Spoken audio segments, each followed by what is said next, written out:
Olá! O programa desta semana traz as histórias da Anne, do José e do Fernando. São relatos de pessoas que têm uma doença grave e, diante da ausência da cura, vão atrás de tratamentos alternativos. Cada crise que uma criança dessa tem é um pouco de vida que ela perde. Se você considerar que ela tem 10, 12 crises por dia, cada crise poderá ser a última. A gente tentou muitas terapias, ele passou por tudo aquilo que a gente tinha disponível na época. E o que dizem os médicos com relação a esses tratamentos? O que pensam os planos de saúde? E a justiça, como ela se posiciona quando a empresa diz que não vai pagar esse tipo de tratamento? O Conexão Cidadania está no ar.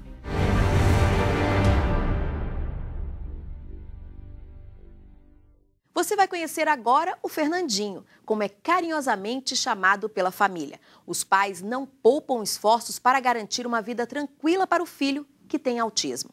E nesta busca, eles recorrem a tratamentos alternativos. O abraço gostoso é de Fernandinho, o filho mais velho que é autista. O diagnóstico foi dado quando ele tinha 3 anos de idade. A mãe conta que, na época, eles achavam que a mudança no comportamento era por causa da chegada do irmão mais novo. Como o pediatra na época sugeriu, questão de ciúme, ele estava assim, enciumado e tal. E não era o autismo mesmo, então a gente demorou 1 ano e meio para descobrir isso. Estão entre os sintomas do autismo dificuldade de se relacionar com outras pessoas e de manter contato visual, distúrbio do sono, hiperatividade e acessos de raiva. Depois que o médico disse à família qual era o problema, Fernandinho passou por várias terapias indicadas pelos especialistas. A preocupação foi encontrar algo que garantisse ao garoto uma vida mais tranquila. O que mais deu certo na época foi a medicação homeopática. A gente tratou com homeopatia, fizemos vários tipos de intervenção, tentando encontrar um caminho mais confortável para ele, que amenizasse a questão dos sintomas. Este médico especialista em homeopatia explica que o tratamento homeopático usado por tantos pacientes hoje em dia nada mais é que um medicamento com um mínimo de substâncias químicas. É uma medicina dita vibracional, trabalha com o indivíduo como um todo, né? Não trabalha com partes do indivíduo e tem como finalidade promover a saúde, além de tratar a doença. Mas a família achou que o tratamento convencional e os remédios homeopáticos não foram suficientes. Adriana e o marido liam muito sobre a doença e quando Fernandinho tinha 5 anos, descobriram uma dieta que prometia muitos benefícios aos autistas. Resolveram testar. A gente leu um livro de um pesquisador americano que dizia que a pessoa com autismo se beneficiava muito quando ela fazia uma dieta livre de 2 proteínas, o glúten e a caseína, né? E o glúten é tudo que tem trigo e a caseína é tudo que tem leite. E era tudo que ele adorava. Hoje ele tem 16 anos e consegue levar uma vida normal dentro das limitações. Sempre muito carinhoso com todos, é orgulho na família. Eu me sinto muito feliz, a gente vê que a gente realizou muita coisa. A gente conseguiu realmente mostrar para ele a importância do carinho, a importância do amor. E ainda tantas a realizar. E para isso a gente tem ainda que muito demandar, que muito buscar com o governo, que muito buscar com a sociedade de um modo geral, para que as pessoas não sejam mais discriminadas de modo algum, não sejam vítimas de preconceito e sintam-se cidadãos também, sintam-se pessoas incluídas nessa sociedade. Agora escuta o que diz esse aposentado. Esse ano nós fomos a Natal e entrei no bar de cadeira, pisei na areia, água jorrando até na nas altura. minhas pernas. Foi bom? Ótimo. Fez bem. Parecia que eu estava vivo. Essas palavras são de um homem que descobriu em 2005 que tem uma doença degenerativa. Desde então começou a busca pela cura, ou melhor, por tratamentos alternativos que diminuam o sofrimento. José viu a vida mudar drasticamente quando descobriu a doença, aos 55 anos. Hoje, ele tem 64 e é totalmente dependente. A casa teve que receber adaptações para facilitar a locomoção de José. A rotina da família também mudou. Ele é totalmente dependente de terceiros para todas as atividades. Apesar de ele ter a musculatura forte, ele não consegue levantar os braços, por exemplo, ele não consegue fazer isso. Então, Se precisar de um socorro, se ele estiver sozinho, ele não consegue chamar. Os médicos deram 1 ano de vida para José. Depois do choque do diagnóstico, começou o tratamento, que no caso da esclerose trata-se de um único medicamento disponível apenas na rede pública de saúde. Esse medicamento dá uma sobrevida de 6 meses, que é o que a pesquisa mostra. É o único medicamento existente no mundo. Mesmo com todos os recursos indicados, a família de José achava que algo mais poderia ser feito e recorreu a alguns tratamentos alternativos. De cada tentativa no tratamento alternativo, a gente conseguiu pegar uma coisa e trazer para a nossa vida diária de uma forma mais racional. Entender que esse corpo que ele tem nesse momento não é o corpo que ele tinha antes da doença. Entender que aconteceu uma transição. E isso foi muito importante, que ele levou para a fisioterapia. As dificuldades existem, mas ele supera e ainda dá conselhos. As pessoas estão vendo a morte ali na frente, aí se desespera. Tem que confiar nele. Hoje ele é o único paciente com a doença no Brasil com sobrevida de 14 anos. José chama a atenção, superou todas as expectativas. A gente soube usar o fundo do poço para pensar, sabe? Usar o fundo do poço para conhecer o tamanho da situação que a gente estava vivendo a partir daquele momento e aprender a pensar com mais racionalidade antes de agir.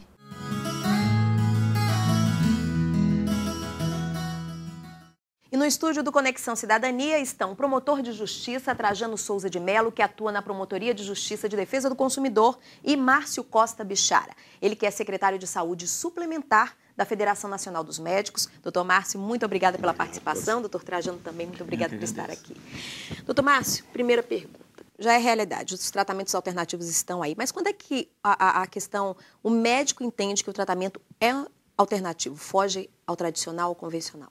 A discussão do tratamento alternativo é que a gente sabe que existe tratamento alternativo sérios, né, com base científica, inclusive, haja visto com a homeopatia. A homeopatia hoje é considerada uma especialidade médica. Antes era um tratamento alternativo. A acupuntura é a mesma coisa, hoje é considerada especialidades médicas. Nós temos hoje em vários municípios já implantado o tratamento alternativo, mas com um mínimo de comprovação científica, porque, por incrível que pareça, a acupuntura, o paciente às vezes imagina que é só uma agulhinha, né? que é colocar uma agulhinha. Só que essa agulhinha ela tem consequências também sérias, que inclusive, quando mal aplicada, pode dar uma parada cardíaca. Então, não são tratamentos que o Conselho Federal de Medicina entende como tratamentos já consagrados cientificamente, mas a grande discussão é que tipo de tratamento alternativo esse paciente vai usar. Doutor Trajano, a visão científica, agora a visão, digamos assim, de defesa do consumidor. Como é que o Ministério Público tem visto isso? A regra hoje é que qualquer tratamento que não esteja no rol de procedimentos da ANS, e não só o tratamento, mas a forma de encaminhá-lo, né? Também não esteja nos procedimentos de utilização daquilo que está sendo proposto, os planos de saúde negam ao argumento de que não estão obrigados, né? Acontece que a medicina evolui numa velocidade muito maior do que as normas que regulam essa atividade, né? Então, não é difícil, não é raro que a gente tenha tratamentos já aprovados em outros países e que, infelizmente, no Brasil ainda não tenha sido objeto desta aprovação. Então, os planos dizem, esse é um tratamento alternativo, experimental e não de cobertura obrigatória. Mas, às vezes, já há comprovação científica de que ele, sim, tem eficácia e, claro, como todo tratamento, né, uma eficácia estatística, vamos dizer assim, né, não tem nunca certeza que vai funcionar exatamente com aquele paciente, aquilo que foi, né, já visto em outros, né? Mas em alguns países isso já foi aprovado, já foi estudado e já é corrente o uso. e às vezes tal procedimento não está aprovado, nem aprovado no nosso país. E sequer, quando já aprovado, incluído no rol obrigatório da ANS. Então, esse descompasso temporal, ele faz com que a gente possa tratar essas questões de uma forma diferenciada. Né? Se houver uma autoridade médica, né, vamos dizer assim, uma pessoa que diga, para esta pessoa, o tratamento mais recomendável é este. Né? Isso tem que ser considerado pelas operadoras e pelo aplicador do direito. Por quê?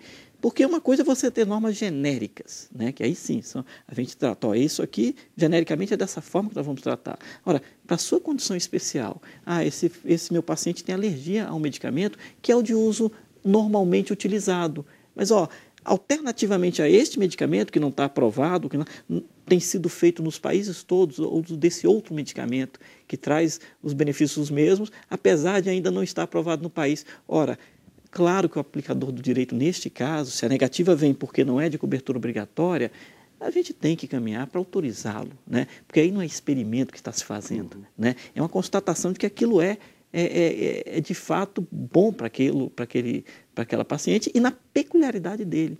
E no próximo bloco, quando o plano de saúde se nega a pagar o tratamento alternativo, o que fazer? É só um instante. Você está sempre conectado ao Facebook? Nós também. Atualizamos a página do STJ o tempo todo. Fotos, ilustrações, vídeos, dicas sobre direito e cidadania para você ficar ligado ao que acontece aqui e no mundo. A página do STJ no Facebook conecta e informa. Com uma linguagem simples, descontraída, bem-humorada, conquista milhares de seguidores a cada dia e já chegou a mais de 1,5 milhão de pessoas. Somos o maior tribunal no Facebook. Espaço interativo. Aqui você pode conhecer melhor seus direitos e ainda participar de promoções, sorteios e jogos. De qualquer lugar você acessa as decisões que mudam o curso do país e saem das salas de julgamento e chegam até onde você está, em casa, no trabalho, em qualquer lugar. Acesse facebook.com/STJ Notícias. Superior Tribunal de Justiça, o Tribunal da Cidadania.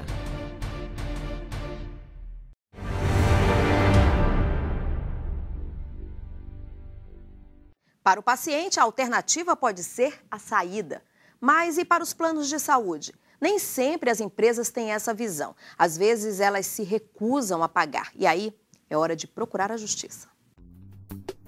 A 4ª turma do Superior Tribunal de Justiça decidiu que plano de saúde não pode limitar a alternativa de tratamento. De acordo com os magistrados, as operadoras somente podem estabelecer quais doenças são cobertas, mas não a forma decidida pelo médico de tratar o paciente. Essa decisão foi tomada durante um processo contra uma operadora de plano de saúde em São Paulo. A empresa não autorizou um procedimento com técnica robótica a um paciente com câncer. Ele fez uma cirurgia para a retirada da próstata. O plano tinha permitido, mas depois voltou atrás porque a operação contou com a utilização de um robô.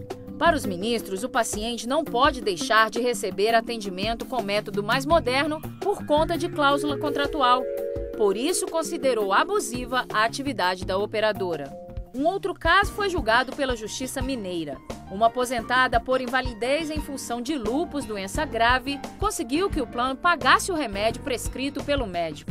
Ela precisou entrar na justiça contra a empresa, porque a operadora alegou que na bula não havia indicação de que o medicamento era indicado para essa doença.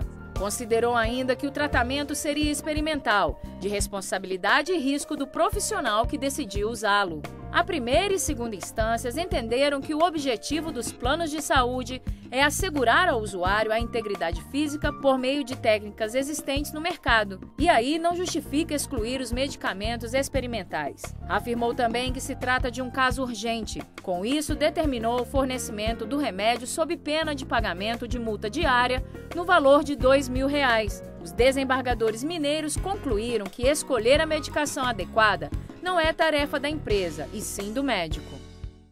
Promotor, em uma dessas decisões, o argumento da empresa, do plano de saúde, foi que quando o consumidor assinou o contrato, estava prevista a doença, mas não a forma de tratá-la. É convincente isso? A pessoa que se vê envolvida nisso, né, ela tem que primeiro pontuar firmemente no seu pedido. Ela tem que ter uma prova de que fez o pedido, né? E de que fez o pedido para quê? Para marcar o início da obrigação do plano a dar uma resposta a essa questão. E ela tem prazos estabelecidos pela ANS, prazos para casos urgentes e emergentes mais bem curtos, para outros casos um pouco mais elástico, mas dependendo da coisa é aceitável, né? Então ele tem que comprovar que pediu.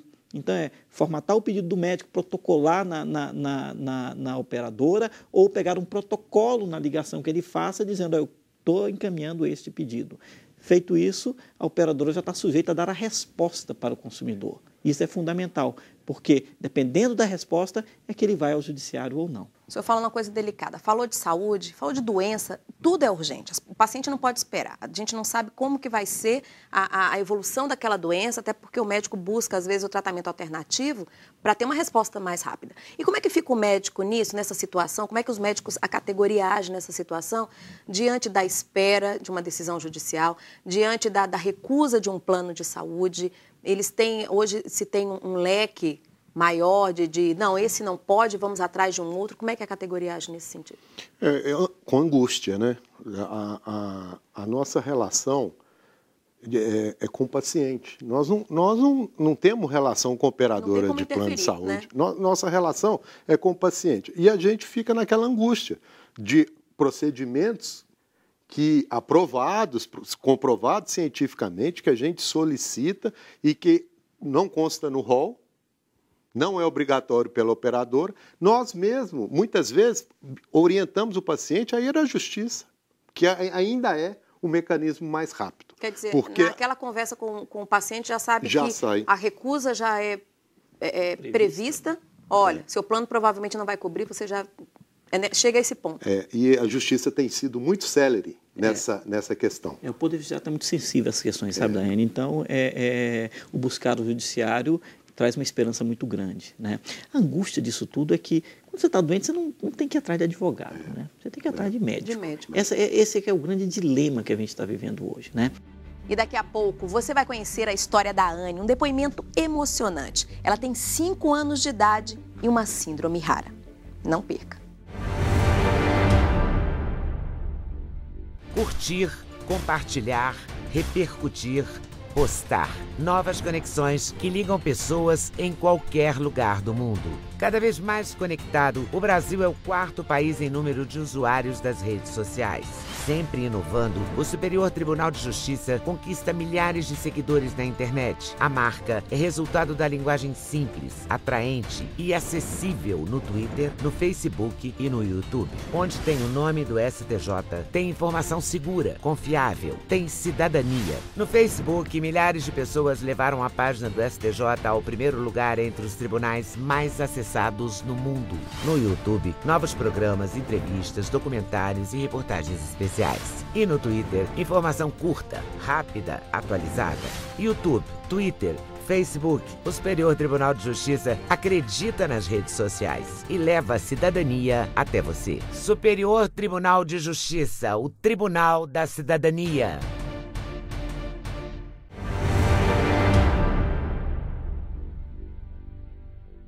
A Anne tem 5 anos de idade. São 5 anos de luta. Uma luta que é da Anne e da família contra uma doença rara.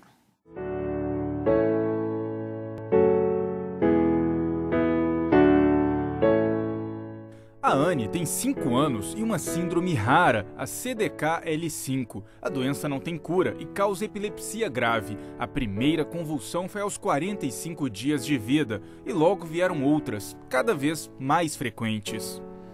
Cada crise que uma criança dessa tem é um pouco de vida que ela perde. E como a Anne e várias outras crianças têm crises generalizadas, essas crises elas são de alto risco. Ela pode ter uma parada cardiorrespiratória, ela pode afetar algum órgão do organismo. Então, assim, a apreensão é muito grande. Se você considerar que ela tem 10, 12 crises por dia, cada crise poderá ser a última. Com 4 anos, Anne conseguiu dar os primeiros passos, mas a síndrome avançou. Em 4 meses, ela perdeu todos os movimentos. Era um entra e sai de medicação, com vários efeitos colaterais e nada segurava. Quando acabaram-se as possibilidades de medicação, partimos para a cirurgia. Aí fizemos uma cirurgia e mesmo assim não teve um resultado satisfatório.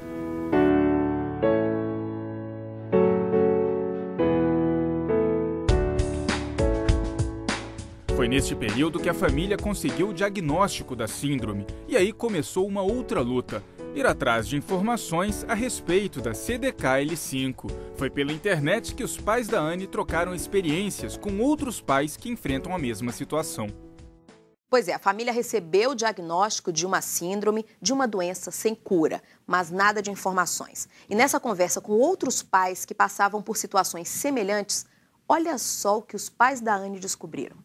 Depois do diagnóstico, a gente procurou pais e famílias que tinham a mesma síndrome da Anne, né, com crianças com a mesma síndrome, e encontramos um site de apoio, né, a pais, que a gente troca experiências, é um site bem bacana, bem importante assim pra gente. E nesse site tinha um pai falando do uso do canabidiol. Estudamos sobre o assunto. Quando nós vimos que era maconha, que era um derivado da maconha, a gente tomou um choque. Foi o primeiro susto. Porque assim... Como assim maconha? A reação foi quase que de falar assim, não vamos mexer com isso não. Só que nós estávamos numa situação de desespero. A situação não tinha mais alternativa, nós tínhamos testado tudo. Então a gente resolveu encarar, mesmo sabendo que era ilegal, mesmo sabendo que seria proibido no Brasil, a gente não tinha alternativa, nós tínhamos que tentar. Pouco tempo depois de começar o tratamento, apareceram os primeiros resultados. A Anne não fazia mais sons, ela não chorava mais, ela não se mexia, era uma boneca de pano. Hoje, alguns meses depois, ela vira sozinha de barriga para baixo na cama. Ela consegue levantar e manter a cabeça firme, o controle de tronco está melhor. Ela começou a falar algumas letrinhas, sabe? Ela sorri, ela chora de fome, ela reclama. Ela reclama na ecoterapia, sabe? Então, assim, são pequenas coisas que, para quem vive essa situação, tem um valor enorme. O canabidiol, também conhecido como CBD, ajudava a Anne, mas a substância vendida como suplemento alimentar nos Estados Unidos é proibida no Brasil por ser derivada da maconha. Norberto e Catiele não queriam continuar trazendo o CBD de forma clandestina. A vida dela dependia disso, a qualidade de vida dela dependia disso. Então foi realmente um sentimento de alívio por estar fazendo bem, mas um sentimento de desconforto, porque estávamos agindo de forma ilegal. Uma mistura de contrabandista com traficante, né? Mas para o bem, para fazer o bem para uma criança. O casal procurou a justiça e na Terceira Vara Federal de Brasília, o juiz Bruno César Bandeira Apolinário liberou a importação do canabidiol para a Anne, mesmo sem autorização da Agência Nacional de Vigilância Sanitária. O magistrado lembrou que, embora a Anvisa esteja fazendo estudos sobre o medicamento, a paciente não pode esperar os resultados. De acordo com o juiz, aguardar um parecer seria colocar em risco a vida da criança. O canabidiol, do jeito que nós estamos usando hoje, na verdade, garante a ela a vida. Quando você tem um controle de crise, a tendência é que a plasticidade cerebral, que a criança consiga recuperar algumas habilidades ou manter o mínimo de qualidade de vida. A Anvisa ainda discute a reclassificação do canabidiol, que poderia facilitar o acesso ao medicamento. Atualmente, o CBD é considerado uma substância proscrita e está na lista de produtos controlados que dependem de autorização da agência para entrarem no Brasil. A discussão sobre o uso do CBD é antiga. Pesquisadores brasileiros já estudam os efeitos do canabidiol no tratamento da epilepsia há mais de 30 anos. Aqui na Universidade de Brasília, 2 pesquisas estão em andamento. Este neurocientista e professor do Instituto de Ciências Fisiológicas da Universidade de Brasília é o coordenador dos estudos realizados em animais. Em um deles, o objetivo é descobrir como o CBD age na socialização dos indivíduos. O outro busca esclarecer a ação da substância para evitar a epilepsia em casos de autismo. O canabidiol ele reduz a ativação neuronal e isso afeta tanto a epilepsia quanto os sintomas de autismo. Então, a nossa pesquisa vai ser usar animais que possuem mutações que causam defeitos nesse sistema que evita a superativação. Então, são animais que têm tendência à epilepsia e ao autismo. Então, é fazer vários experimentos nesses animais para mostrar a melhor forma de usar o canabidiol para esses sintomas. Na verdade, o preconceito ele vem da falta de informação. Uma coisa que também nos causa um certo desconforto é não ter o direito de poder tentar.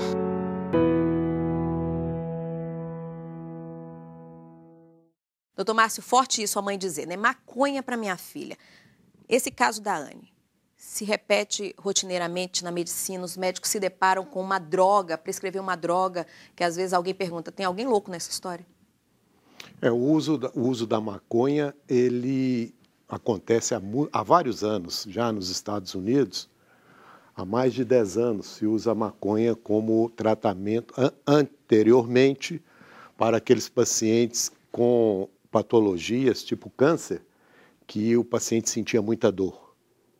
E o uso da morfina, que é o nosso medicamento legal, né, mais forte, muitas vezes já não estava fazendo efeito. Então, nos Estados Unidos, eles começaram a usar a maconha para tratamento da dor também, e com bons resultados.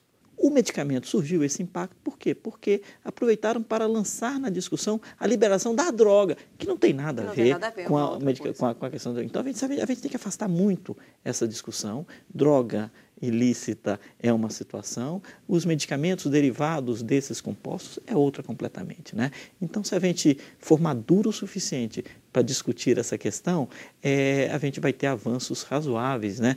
E nesse caso do uso desse medicamento, parece que os casos de epilepsia, né? Os casos de crise nesse aspecto diminuíram drasticamente para os pacientes. Então, o que a gente tem que o que a gente precisa é montar no Estado uma análise rápida dessas questões. Pois essa conversa muito interessante, com muita informação a respeito de tratamento alternativo, foi com o promotor de justiça Trajano Souza de Melo, que atua na Promotoria de Justiça de Defesa do Consumidor, e também com Márcio Costa Bichara, ele que é secretário de Saúde Suplementar da Federação Nacional dos Médicos. Aos dois, muito obrigada pela participação, um assunto extremamente importante que, se deixasse, a gente ficava aqui o dia inteiro, né? Obrigado pela oportunidade. Obrigado, e espero que futuramente a gente tenha boas notícias, né? Com certeza, doutor Márcio. Isso vai mudar sim, vai mudar essa situação. Pois é, e o Conexão Cidadania fica por aqui. Você pode rever este programa e outros na internet. Acesse www.youtube.com/STJ Notícias. E na semana que vem a gente se encontra. Até lá.